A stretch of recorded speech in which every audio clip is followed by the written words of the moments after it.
है यदि -9 से -1 के बीच पूर्णांकों का योग x है, -3 से +5 के बीच पूर्णांकों का गुणनफल y है, तो x प्लस y की वैल्यू क्या होगी? x प्लस y की वैल्यू क्या होगी?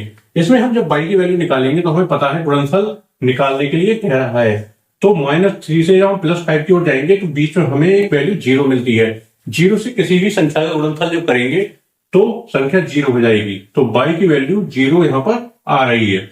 लेकिन -9 से -1 के बीच पूर्णांकों का योग पूछा है, तो -1 से -9 से -1 का -8 7 6 5 4 3 -2 ये वैल्यू हो रही है। जब हम इनका योग करेंगे तो वैल्यू माइनस में आएगी।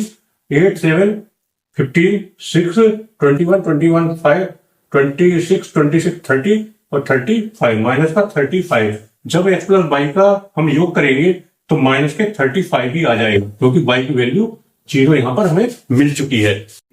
हमारा अगला क्वेश्चन है 893308 में से न्यूनतम संख्या f घटाते हैं तो यह पूर्ण वर्ग बन जाती है। x के डिजिट का सम, x के अंकों का योग इसमें पूछा गया है। इसके लिए हमें भाग विधि का प्रयोग करना पड़ेगा, क्योंकि यह संख्या अपेक्षाकृत बड़ी है। कल हमने बिना भाग विधि के भी इस तरह के क्वेश्चन को सॉल्व किया था, लेकिन जब हम भाग विधि का यूज करते हैं तो 893308 इसको भाग विधि से प्रयोग करने के लिए हम देखते हैं यहां सबसे न्यूनतम 9 से भाग करना पड़ेगा। 9 9 जा 81, 81 प्लस 8 9 89 में से 81 जाएगा 8 3 3 का एक पेयर है, ये पेयर्स में बनाते हैं तो 3 3 के पेयर्स को नीचे लिखेंगे। 9 प्लस 9 18, 18 में 4 बार लेना पड़ेगा, तो 4 प्लस 4 4 4 जा 16 1 4 8 जा 32 31 33 33 में 3 कैरी 4 1 जा 4 4 3 7 7 3 में जाएगा तो 7 9 ये वैल्यू आ जाएगी। 08 यहां से हम लेंगे तो 184 प्लस 4 188 ये 18 5 जा 90, तो यहाँ 5 का लगेगा, प्लस 5 यहाँ आ जाता है, प्लस 5 यहाँ आता है। जब 18 5 5 जा 25 कैरी 2 5 8 जा 40 40 प्लस 2 42 कैरी 4 5 8 जा 40 40 प्लस 4 44 कैरी 4 5 बन जा 5 5 4 9। जब इसको हम माइनस करेंगे तो 3 8 और 2 2 8 3 की वैल्यू आ जाती है। ये वैल्यू x की है, इसको माइनस कर दिया जाएगा तो ये संख्या पूर्ण वर्ग बन जाएगी। तो इसके डिजिट का सम यहां पूछा गया है, तो 2 3 प्लस 8 प्लस 2, तो 2 प्लस 8 प्लस 3 यानी कि 13 इसकी वैल्यू का आंसर आ जाए। हमारा सीटेट में आया हुआ अगला क्वेश्चन है x इक्वल टू 3 की पावर 1 to 7 5 की पावर 1 to 1 7 की पावर 16। इसी तरह पावर्स में हमें दिया गया है, लेकिन ये संख्या सब में बराबर है, 3 5 7 इनकी पावर है। इस तरह के क्वेश्चन देखने में काफी बड़े लगते हैं, लेकिन इनको करने के लिए हमें किसी सॉल्व करने की आवश्यकता नहीं है। जब हमें एचसीएफ निकालना होता है तो इसमें मिनिमम पावर वाली संख्या को ले लिया जाता है। जैसे मिनिमम पावर लेते हैं डायरेक्ट इसका एचसीएफ आ जाएगा। जैसे इसका एचसीएफ निकालने के लिए 3 की लोएस्ट पावर 1 to 6, 5 की लोएस्ट पावर है 1 1 9 और 7 की लोएस्ट पावर है 16। बस यही एक्स वाई जेड का एलसीएम होगा। इसमें हम डायरेक्ट टिक करते हैं। इस तरह क्वेश्चंस को कोई सॉल्व करने की आवश्यकता नहीं। इसमें से जो लिस्ट पावर होगी उनको पावर को लगा के इसका डायरेक्ट एचसीएफ लिखा जा सकता है। हमें वैल्यू दी एक्स इक्वल टू 1/2 की पावर -2 डिवाइडेड बाई 2/3 की पावर -3। जब हम इसको माइनस को प्लस में करेंगे तो इसको हम उल्टा कर देते हैं। 2/1 की पावर 2 डिवाइड बाई 3/2 की पावर 3। 2/1 इसको मल्टीप्लाई में करेंगे तो ये फिर उल्टा हो जाएगा, तो 2/3 पावर सेन पे 2 एंड 3। जब इनको करेंगे 2 2 जा 4/1 इंटू 8/27, 8 4 जा 32/27।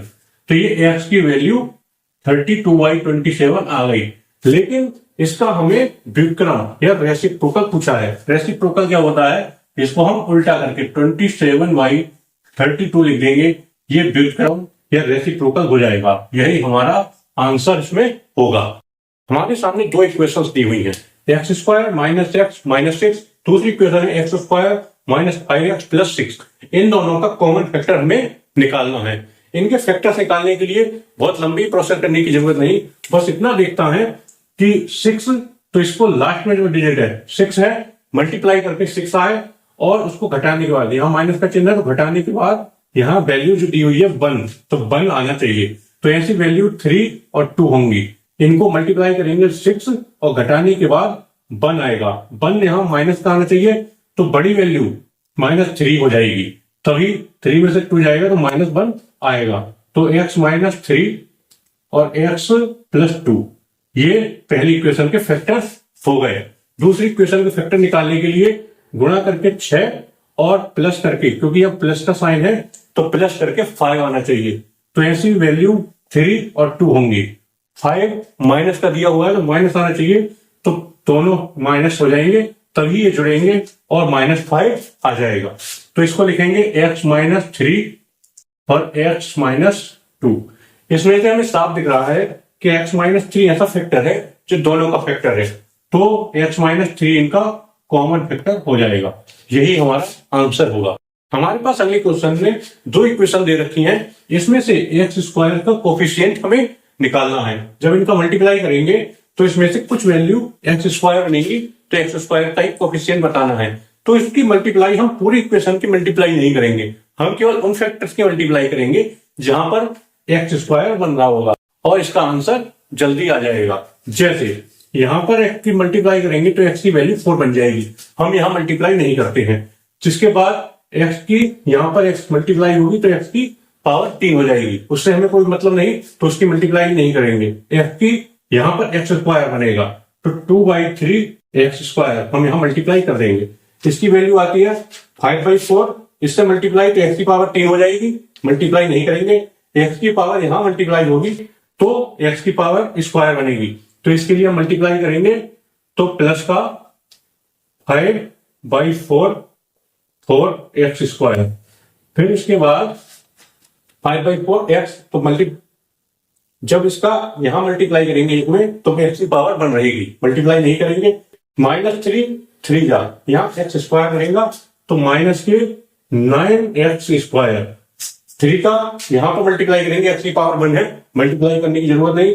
3 3 जा, यहां एक्स आ ही नहीं रहा, तो इनकी मल्टीप्लाई भी नहीं करेंगे, हम केवल इतनी मल्टीप्लाई करेंगे और इनको वैल्यू को कैलकुलेट करके एक्स का कोफिशिएंट निकाल लेंगे। तो इसके लिए 4 से 4, तो 5x square 2/3 x square plus minus का 9x स्क्वायर। जब इसको सॉल्व करेंगे तो वैल्यू आएगी 5 माइनस के 4x स्क्वायर 2/3 एक्स स्क्वायर, 3 4 जा 12, 12 - 2, तो माइनस के 10/3 एक्स स्क्वायर। तो एक्स स्क्वायर का कोफिशिएंट जो है माइनस के 10/3 आ गया। हमें पूरी इक्वेशन को मल्टीप्लाई करने की कोई जरूरत नहीं पड़ी, हमें एक्स स्क्वायर का कोफिशिएंट गुणांक चाहिए था, तो हमने केवल वही मल्टीप्लाई किया जहां एक्स स्क्वायर बन रहा था। इनको इस तरह से जल्दी क्वेश्चन को किया जा सकता है। हमें यहाँ पर इक्वेशन दी हुई है, इसको सॉल्व करके हमें बाई की वैल्यू निकालनी है, और बाई की वैल्यू यहाँ पुट करके इसका आंसर निकालना है। हम क्वेश्चन को सॉल्व करेंगे, 2 3 जा 6 बाई माइनस के 8 प्लस 6 बाई 3 बाई -4 माइनस के 5 बाई 8 + 6 माइनस के 2 6y - 2 y 5 3y 5y -2y -4 equal to 3y 5।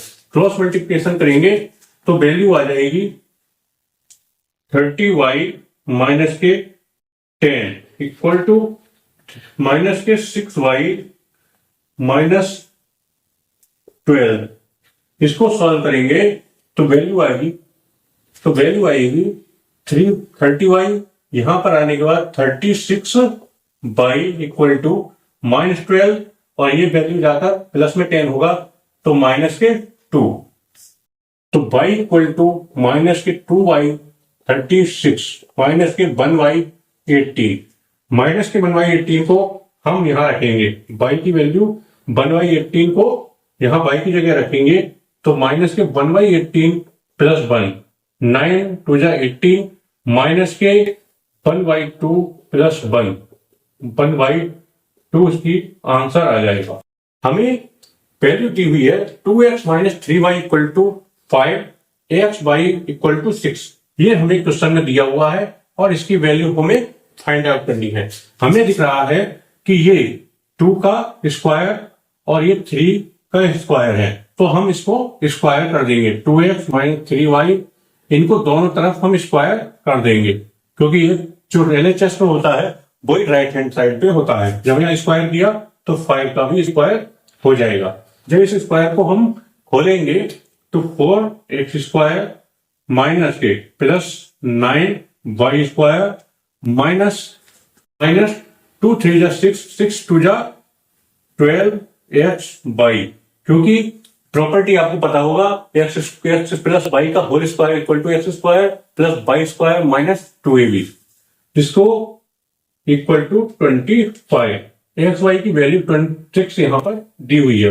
12 into 6 minus इसकी वैल्यू हमें निकालनी है, तो ये हमें मिल गया 4x square plus 9y square is equal to 25।